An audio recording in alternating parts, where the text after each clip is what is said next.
Break Fix's History of Motorsports series is brought to you in part by the International Motor Racing Research Center, as well as the Society of Automotive Historians, the Watkins Glen Area Chamber of Commerce, and the Argetsinger family. Teaching Motorsports History at McPherson College, a three-part episode featuring Ken Yong, Kristie Sojka, and Jeremy Porter. Part 1, Towards a Motor Racing History Curriculum, Ideas for McPherson College, presented by Ken Yong.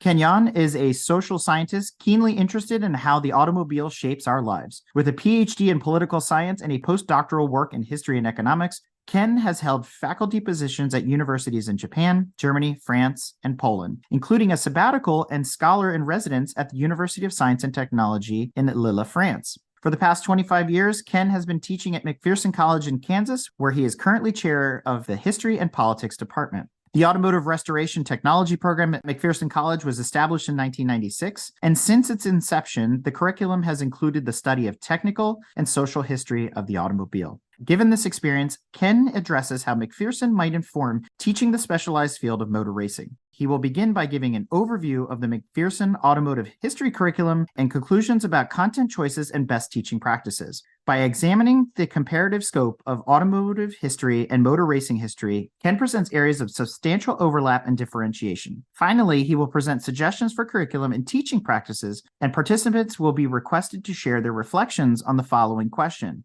What three key topics should every motor racing historian understand? Ken Yong has been there for a while now, I guess. 25 years. A lot of students have gone through the school, and he's going to give you an idea about the teaching the undergraduate aspects of this. I want to give you an idea of what liberal arts means and why we really think that's the way to approach that for our institution. The breakdown of the fields that we use when we teach it, and then talk about how we fold history all the way through the curriculum. It's not something that's added to the curriculum. It's actually permeates it, and then some time for questions and consequences. So in a liberal arts context, we formed about 25 years ago something called an IMG statement. And it was a dream of what we would like a McPherson graduate to be. And we were keeping in mind that in the long term, people change careers again and again and again. If we were going to prepare people for careers and actually become involved in their lives, we had to think in a bigger picture about what kind of competencies they needed. And it came from so many different directions in different ways. You know, one of the ways it happened in our college is we had this unique history as a small agricultural college. We're the last private college in Kansas that had an agriculture program. And so there was a real hands-on approach to understanding how you solve problems and working with machinery.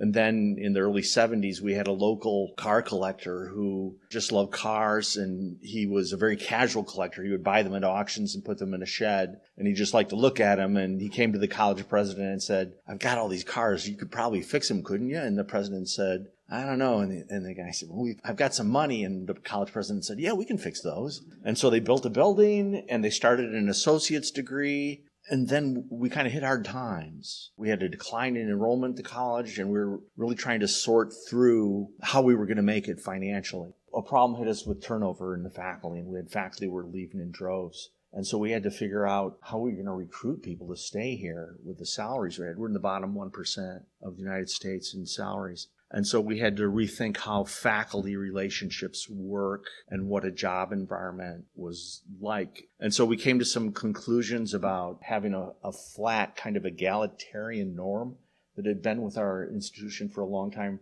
We had a flat salary structure. Every rank, every department gets paid exactly the same, which is a real anomaly in education. We had super standardized promotion credentials. We got rid of research as a promotion credential. We realized that it had to be all about the students, but it had to stop being about the student's degree. We concluded it wasn't about the student's degree. It had to be about the student's lifetime. And so those kinds of things reoriented, and one of the consequences of that is that for the last 9 years, we've been in the Chronicle of Higher Education, runs this Great Colleges to Work For a program. They have 15 criteria that you can succeed in an institution. In the United States, there's only 5 colleges that have been ranked in the top tier in 13 or more of these, and we're one of them. So we're one of the 5 absolutely best institutions to work for in the United States.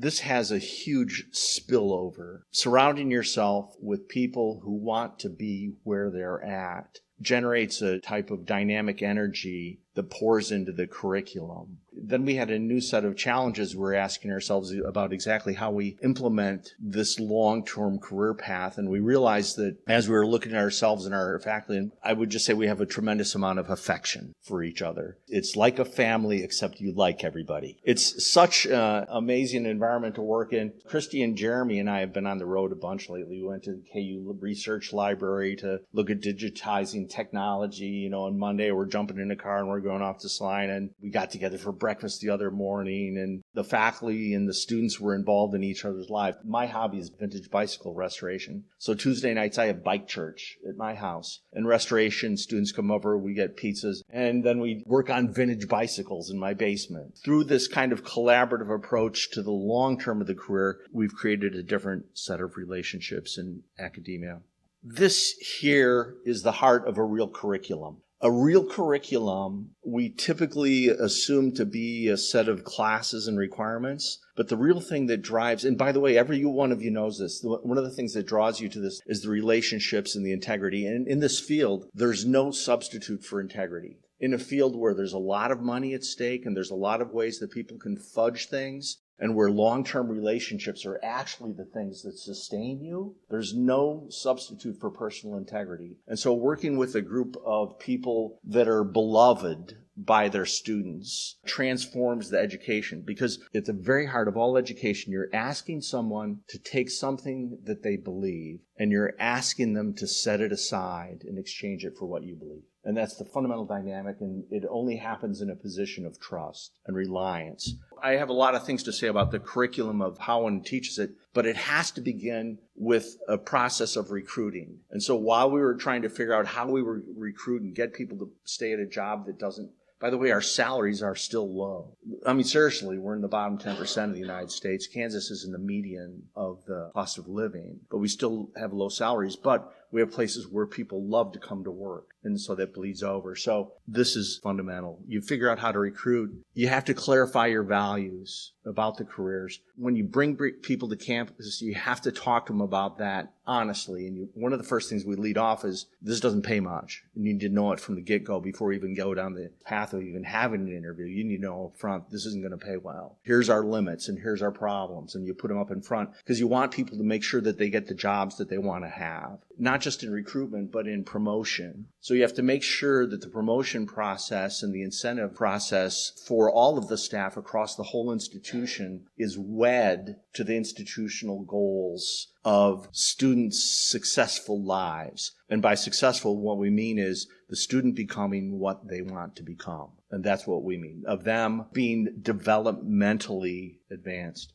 We have 5 separate fields. I was thinking one way to illustrate what a profession in motorsports looks like is just to walk around this building. You have the press box and you have the little archives and you have people who are doing engineering of the building spaces and designing roads and people who are managing crowd flow. And if you were to try to assemble all the marketing and all of the different kind of talent subsets that go into this one facility, you've captured already something that encompasses probably 20 or 30 different professional preparations, and this is just the tip of the automotive industry. So providing a whole breadth of approaches, art and design, communications, history, management, and restoration is fundamental to this because these are 18-year-olds that walk in the door. A third of them are there because they like watching Fast and Furious. But we're going to tell them all kinds of amazing things.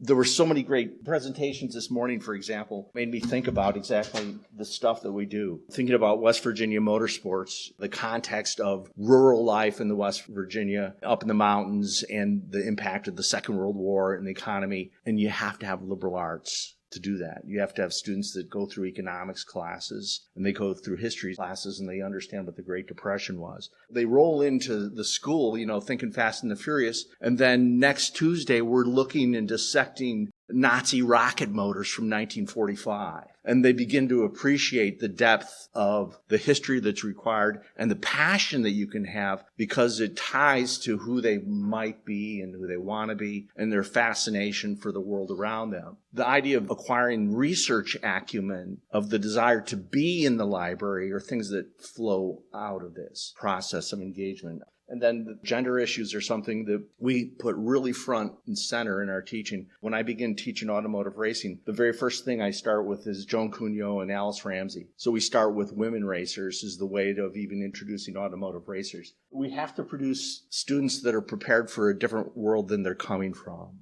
And so we need to provide a lot more DEI education for them because their workplace is going to be dramatically different. We have a notion often that big city kids are more broadly prepared than small city kids, you know. That's a general conception we have. But it turns out for most people all the way through their lives, they grow up with a small community of friends that they associate with, and they spend their time talking to them. Whether it's in Los Angeles, you actually have a very small circle of friends who tend to be very much like you. And then even if you're a small town, you have a small set of friends who are very much like you. And so we have another bonus of this really broad liberal arts program where they're going to have to ask spiritual questions. They have to find out what their moral and ethical compass is like. And they're thrown in with people who are dramatically different. One London's Times bestseller list just placed us as the number one most diverse campus in the Midwest. And the reason they said it is because you can't escape people who are different from you, because we have 800 students. If you go to the University of Kansas, you can hang out with all goth theater students who want to wear black lipstick. You can have your own little civilization on campus.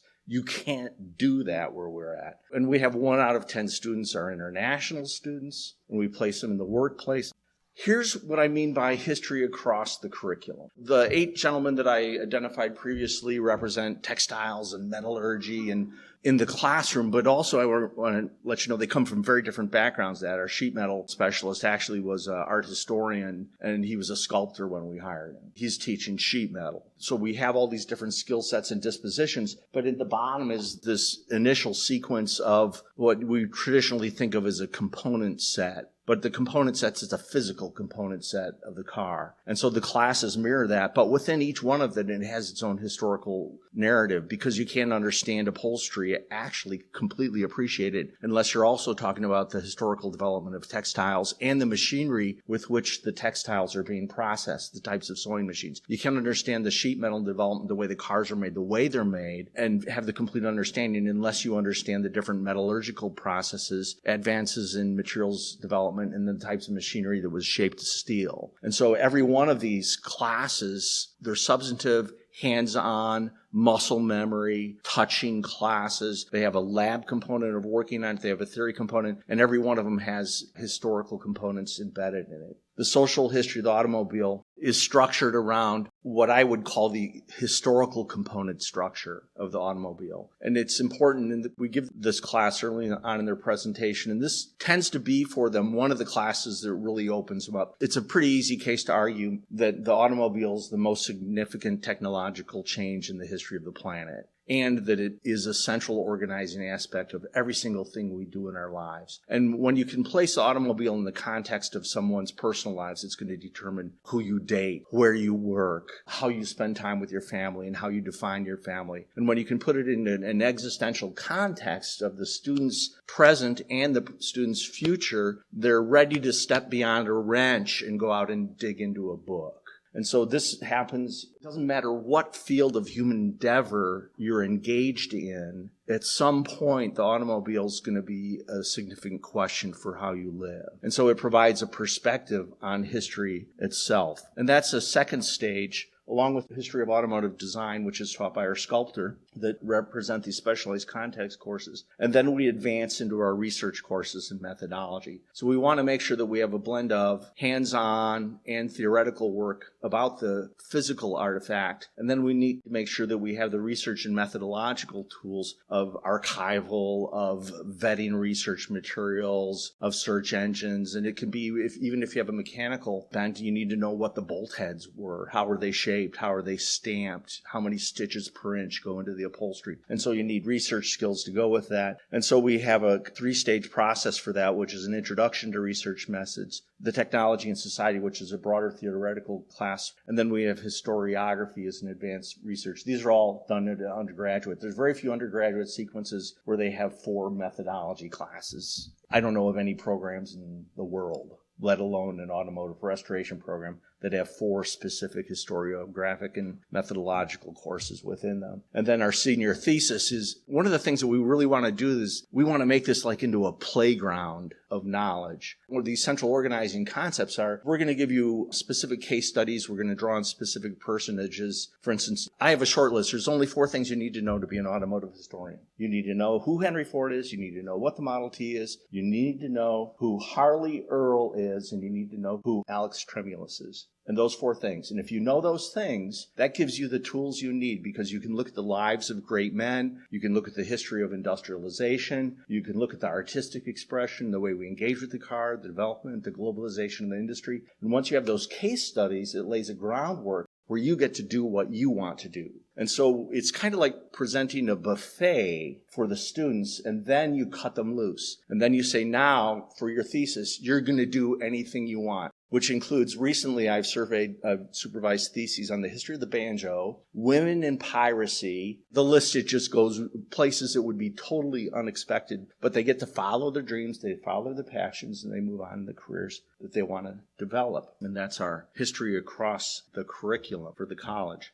I know that the field of automotive history is so vast that we're scratching the surface. Well, there isn't anybody that gets to do much other than scratch the surface. If you get a narrow field, you get to scratch a little deeper in one thing. But how do you construct a broad appreciation for someone and make their life engaged in the content? And how do you become a representative of a field? And my gut answer is just that as an educator and you want to convey to someone, you have to recognize that you're a bridge between the content and the person, the individual that's in front of you. And that there's a real big tendency in some parts of education where the obligation to the content swallows up the obligation to the person that's in front of you. Students are confused, they're unmotivated, they're hungover. They have all the things that go along with being a real college student. To be the person who's actually going to take the student that's right in front of you and say, that's good, that's fine. You're hungover today? You know what? I did that too. And I'm going to accept you, and I'm going to just provide whatever I can to connect you with this material and help you find your passion. My gut feeling is that every single thing I know about automotive restoration is a straight parallel for understanding the automobile as a sport. Because every one of these elements, there's continuity. Because the impact on social structures, the impact on a sport, the impact on history, the role of fascism. My VP came to me yesterday. She said, we have Mussolini's Mistress coming to campus in a few weeks, which is the car that Mussolini attempted to flee. She says, could you prepare some notes and do a little public presentation? I said, yeah, I'd love to. Well, thank you. Now I have one. Things are going so well for us. We're all so grateful for how well it's going. And we have a whole set of challenges that almost no school has ever had before. Some of you know that recently we were given $1 billion, which is like 1,000 millions or something like that. It's a lot of money, $1 billion. Right now, it's kind of money that's been promised for the future. It's in a state, so we don't have any of it. It'll be arriving. It's dedicated. And so we're trying to really ask ourselves, what does this work with? What do we do with it? What is our dreams? What's our possibilities? As I was trying to assess that, I started looking exactly what is that we do right and why is it that we're working. And for some of you in academia, this ties really closely, but actually this ties to everybody who's in this discipline because when we're communicating with someone or trying to transmit, first thing is you have the student experience and then you have your institutional environment that you create for the students. And so if you look at the student experience, so you have to have a long-term view of your complex student. A student is a complex creature who's moving into a world that's full of mystery and they don't know where to go. And Jeremy is grounded and solid. We love Jeremy, but Jeremy doesn't know where he's going. Sometimes there's a student who goes to college where they know where they're going, and hopefully they change their mind, right? Hopefully they learn something that sets them off in a different direction. So you need to have this breadth of liberal arts so that they're going to be able to read and write. We have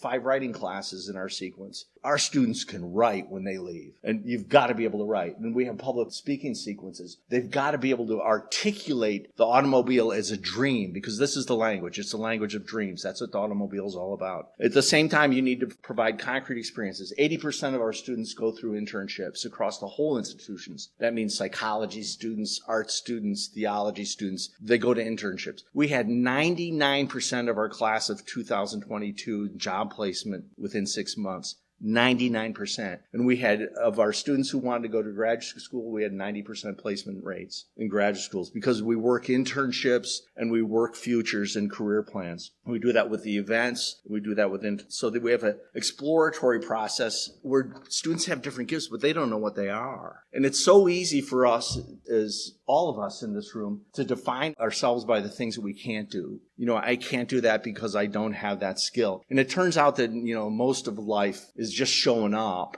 And then whatever modicum of skill you happen to have, you figure out how to leverage it. When you're working with a group of students where they all have different aptitudes, you have to try to just get them up off the couch. I heard a really great quote the other day. It was like, nobody gets remembered for leaving butt prints in the sands of time. The first thing to do is just try to motivate people to get off the couch, follow their dreams. We have the course content that has to be both substantive and methodology for the teach to fish, for the methodology side, and then finding the people to work with that actually are ready to be student-centered. They're ready to make the leap of faith to say this is all about student success and all of your careers and everything that happens, and it has to be really technically hard. And the people in this room that know each other, that have been together for year after year, conference after conference, it's because you know that they're people that you care about because you're kind. You have to be really soft on humans. Humans are frail, and humans can't succeed unless you nurture them. It was beginning in the 1970s that the NFL started having professional counselors, like psychological assistants for every team player, because they realized that it's your emotional structure is what gives you the capacity to succeed.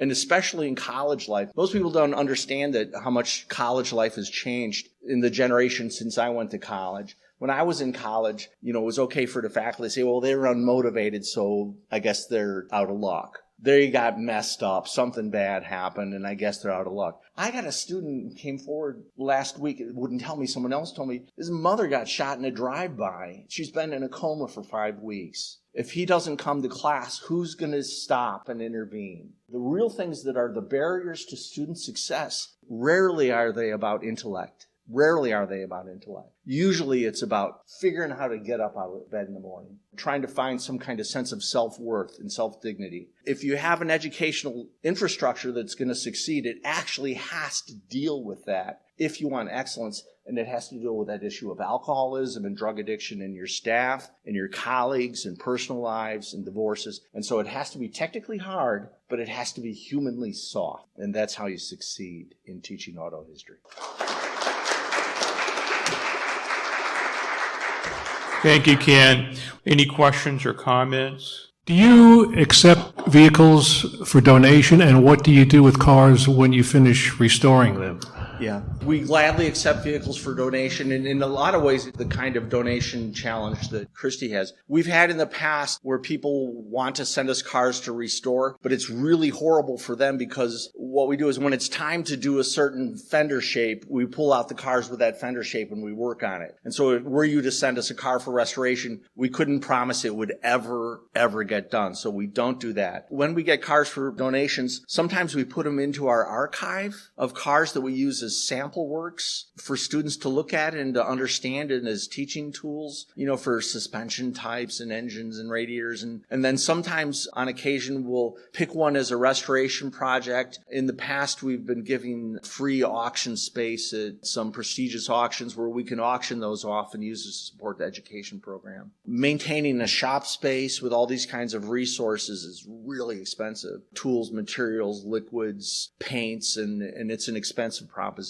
And so we're always looking for, I would suggest if there's a box up in front, you write a check on your way out, and we'll put it to good use. Thank you all so much. Part 2, Cruising Through the Stacks, a Special Library Collection by Kristie Sojka. Kristie Sojka earned her BA in History from Wichita State University and her MLIS from Kent State University. She has worked in a variety of roles in Kansas libraries for the past 13 years. Christy is currently entering her 3rd year as the Director of Library Services at Miller Library at McPherson College. Her responsibilities include providing library and research services, support, and instruction to the entire campus community. She also oversees 2 special collections located within the Miller Library, the Brethren College and College Archives, and the Paul Russell and Company Center for Automotive Research, which houses the Special Automotive Materials Collection. Christy is currently serving as Vice President of the College and University Library Section of the Kansas Library Association. The Paul Russell and Company Center for Automotive Research, housed within the Miller Library at McPherson College, currently holds over 5,000 automotive-related titles. And this presentation will consider the benefits and challenges of curating a special library collection and archives, which supports automotive restoration education. Christy will discuss the types of materials currently available to researchers, the varying processes of obtaining materials, and options for organizing the collection. Next up, also from McPherson, I don't envy you. Holy mackerel, I've been in your shoes having to follow and act like that. But anyway, Kristie Sojka, it will talk about the archival aspects of McPherson.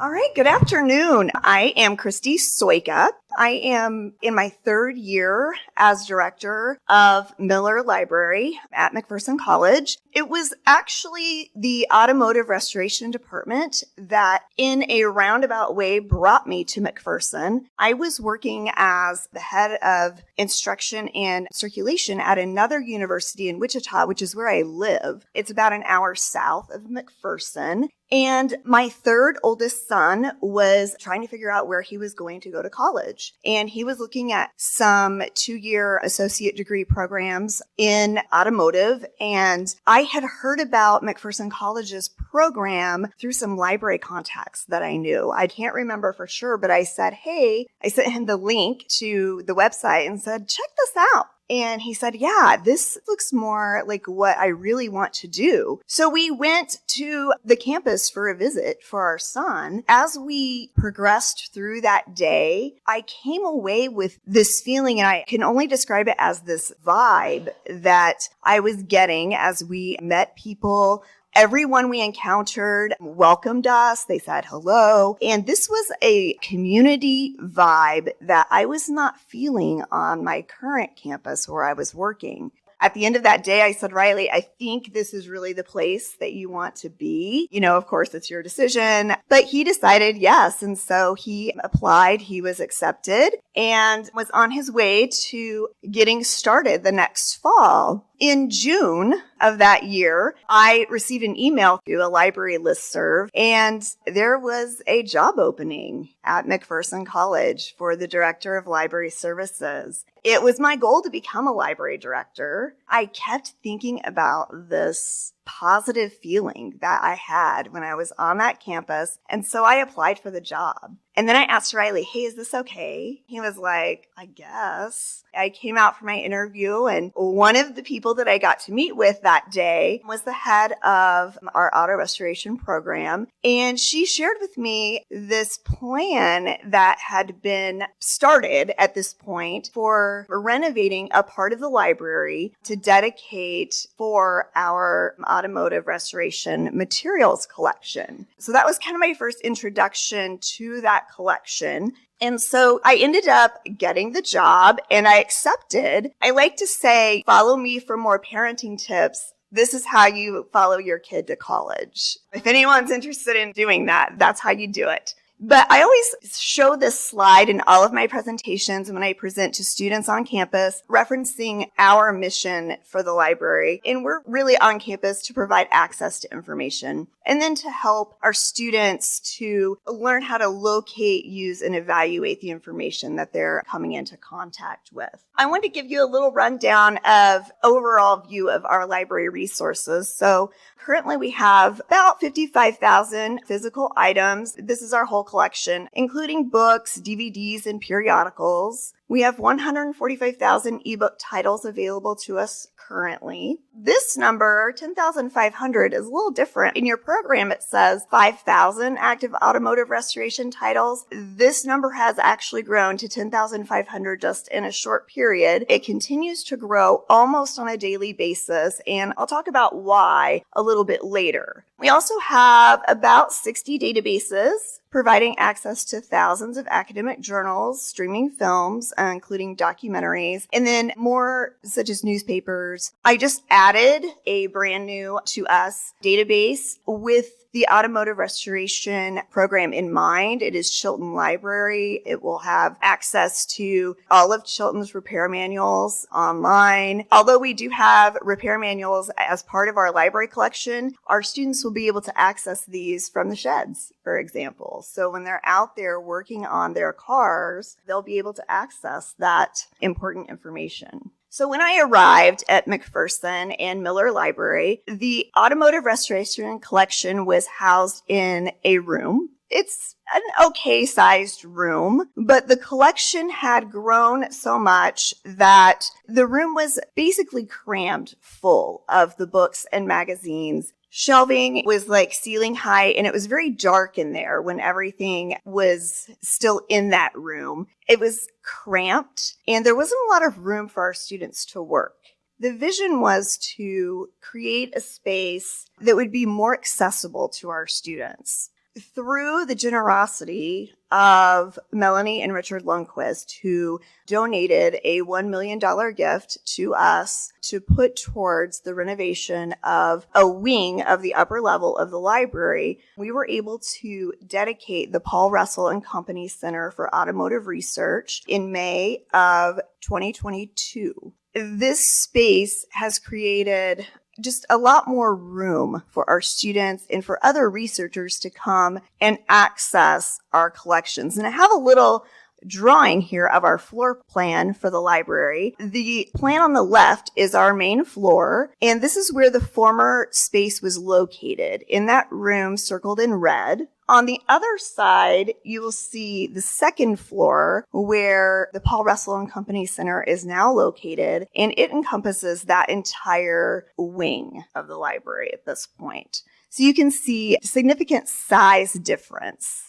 Little note on some of our collection. It encompasses a number of periodicals, numerous books. Some of the books are very old and very fragile, and I'll talk about what we've done to try to preserve those, but also make them available for students. We also have a large collection of dealership brochures going back clearly of the 50s, but I'm sure further back than that. I'm thinking about a particular assignment that a professor assigns, and they go back to the 50s on that. And then we have a large collection of repair manuals for our students. Space-wise, we've got a 2,900 square feet open collection that also provides a variety of study space for students. It really has made a difference opening this space up on our upper level. It is not restricted. Any student from across disciplines, across campus can feel free to come to this space and use it to study. It is very bright, very light, but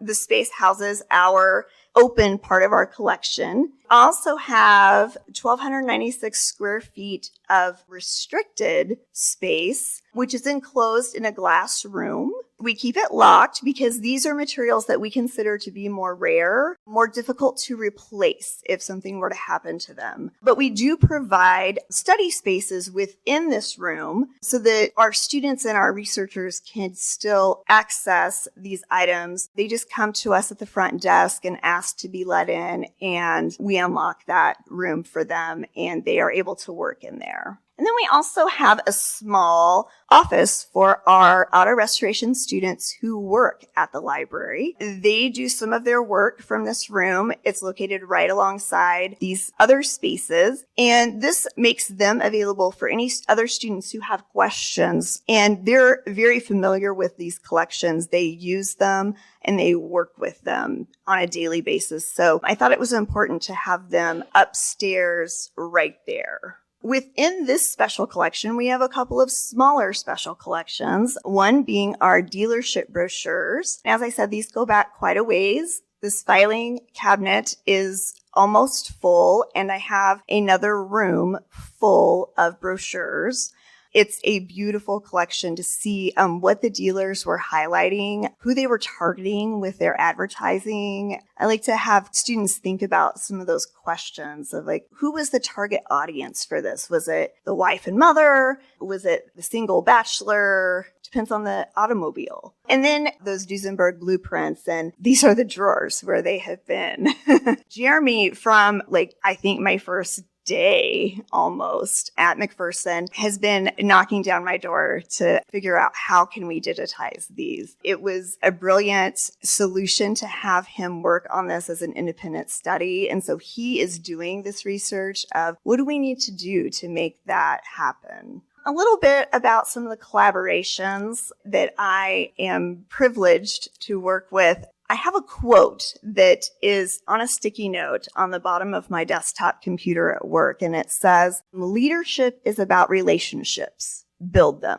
I really believe that. And so I work very hard to build partnerships across campus with our various faculty. And I've worked very closely with the automotive restoration faculty. And so our professors who teach intro to automotive restoration, they bring their freshman students over during the fall semester, and we do an orientation with the collection and the space, and they get a tour, and they start getting a feel for everything that we have available for them. And then I also offer library instruction, and this is where faculty will invite me to meet with their classes to talk about the ways that our resources and our services can help them. One of the partnerships that I've been involved with, our professor who teaches advanced trim approached me and said, "I'd like for my students to do a research presentation, and I want them to specifically use the brochures in the collection." And so we worked together to create something that allows that to happen. I also have some really important relationships that I have built with the student library employees who are automotive restoration majors. There are 5 of them who were a part of helping us get the Paul Russell and Company Center up and going. They physically moved materials from that first floor up to the second floor.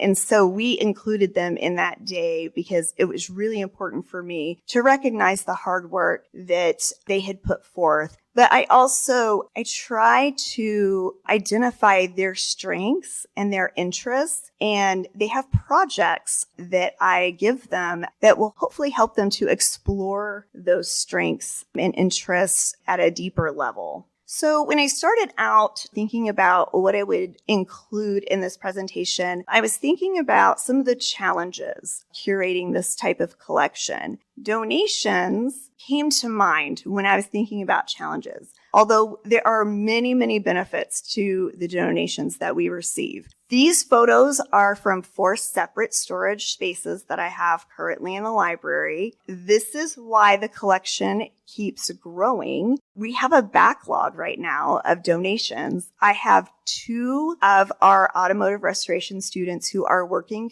through this backlog. They are cataloging, sorting, processing, doing all the things that we need to get these items on our shelves. And so that is how it keeps growing. And like I said, it's pretty much on a daily basis because at least one of them is working each day. For these 2 students, it is their primary focus this year. As we work through the backlog, we continue to get more donations. I just received a large donation of books and magazines from a very kind lady named Nancy who lives in Des Moines. And she heard about us from actually one of our internship employers. And so she reached out, and we've been talking since May. We were finally able to work through the logistics and get her collection to the college. That is another relationship that I work to cultivate, is those people who are looking for a place. Usually it's for their loved ones, collections that relate to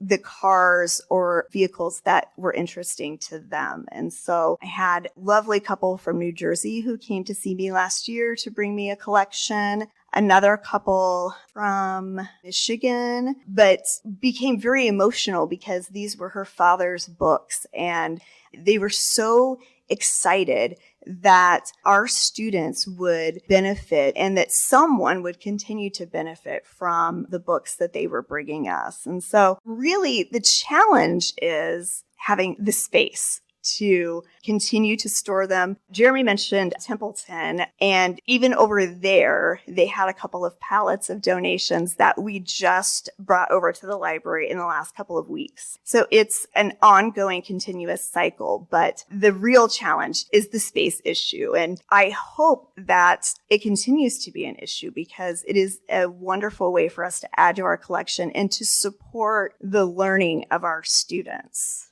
With that, I am open to any questions. Thank you, Christy. Questions? So first, a short self-interested question. Do you participate in interlibrary loan so we can borrow your stuff? Yes, we do. And so anything that is in that open collection, the things in the restricted collection, we do not send out because of the rarity and the value, but anything that's in the open collection can be borrowed through interlibrary loan. That's So, good news. Thank you. Yeah. The larger question is, what's the college's current relationship with Haggerty? I don't have an answer for that question. That is a good.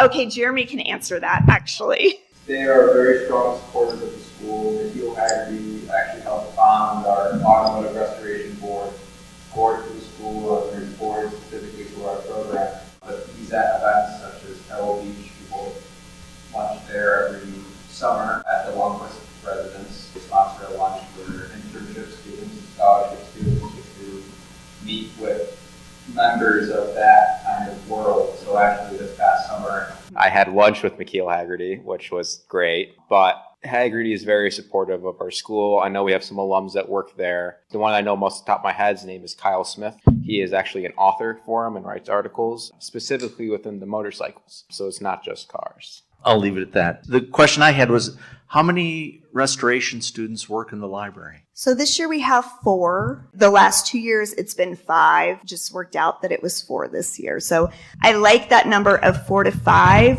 So I have 4 restoration students out of 11 total. So they make up a good amount of our student employees. Now, I understand you have a summer program. Yes, the Summer Institute. Yeah. I know a little about that, but Jeremy might be more.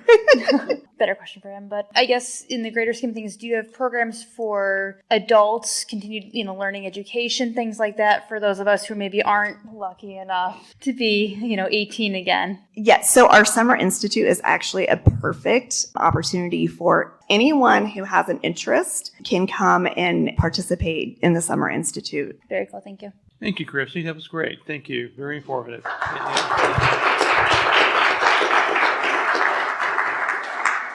This episode is brought to you in part by the International Motor Racing Research Center. Its charter is to collect, share, and preserve the history of motorsports, spanning continents, eras, and race series. The center's collection embodies the speed, drama, and camaraderie of amateur and professional motor racing throughout the world. The center welcomes serious researchers and casual fans alike to share stories of race drivers, race series, and race cars captured on their shelves and walls and brought to life through a regular calendar of public lectures and special events. To learn more about the center, visit www.racingarchives.org. This episode is also brought to you by the Society of Automotive Historians. They encourage research into any aspect of automotive history. The SAH actively supports the compilation and preservation of papers, organizational records, print ephemera, and images to safeguard, as well as to broaden and deepen the understanding of motorized, wheeled land transportation through the modern age and into the future. For more information about the SAH, visit www.autohistory.org. We hope you enjoyed another awesome episode of Break Fix Podcast, brought to you by Grand Touring Motorsports. If you'd like to be a guest on the show or get involved, be sure to follow us on all social media platforms at Grand Touring Motorsports. And if you'd like to learn more about the content of this episode, be sure to check out the follow-on article at gtmotorsports.org. We remain a commercial-free and no annual fees organization through our sponsors, but also through the generous support of our fans, families, and friends through Patreon.